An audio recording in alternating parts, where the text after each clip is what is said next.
I'm going to talk about the movie Past Lives. Past Lives is a restrained romantic drama about two childhood friends who are separated when one of them immigrates from Korea to North America, and then they reconnect years later as adults. The story centers on Nora, a Korean Canadian American playwright living in New York, who reconnects with Hae-sung, her childhood friend from Korea. Through that reconnection, she's forced to confront the life she built versus the one that she left behind. And the film explores this idea of inyon, which is a Korean concept about how relationships are shaped by connections across lifetimes.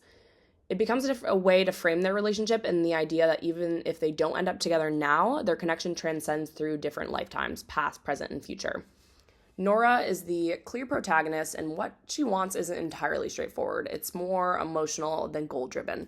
She's trying to reconcile who she is now with who she used to be and what her life might have looked like if she stayed in Korea.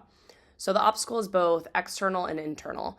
She has a husband now, Arthur, and a fully built out life in New York, but Hae-sung represents a version of herself in a path that she didn't take. So she's conflicted about the feelings she has for him and the fact that they were never seen through. So the tension really comes from that emotional conflict rather than a traditional plot. What works really well is the writing. It's very minimal and restrained, but conveys a lot of emotional depth through subtext and silence. So the dialogue often does a lot with very little. The bilingual aspect, switching between Korean and English, adds a really strong layer of authenticity and also reinforces Arthur, Nora's husband, as an outsider to both her and Hae-sung's shared history.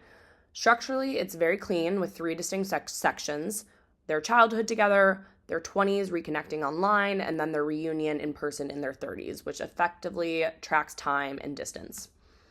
What doesn't work as well is the pacing is intentionally slow, which fits the tone, but there are stretches where not much is happening from a plot perspective. It really relies on emotional progression to carry it.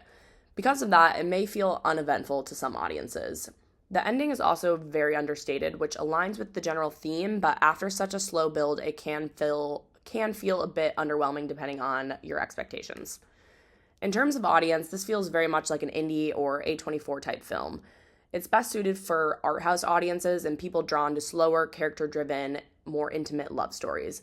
It's not broadly commercial, but it has strong festival and awards potential, especially because of the acting opportunities and its universal themes around identity, timing, and the what ifs of life that we all think about. Overall, I would recommend this as a strong prestige project. It's not plot driven, but it's very thematically cohesive and emotionally resonant. And with the right performances and direction, it definitely has the potential to connect deeply with its intended audience.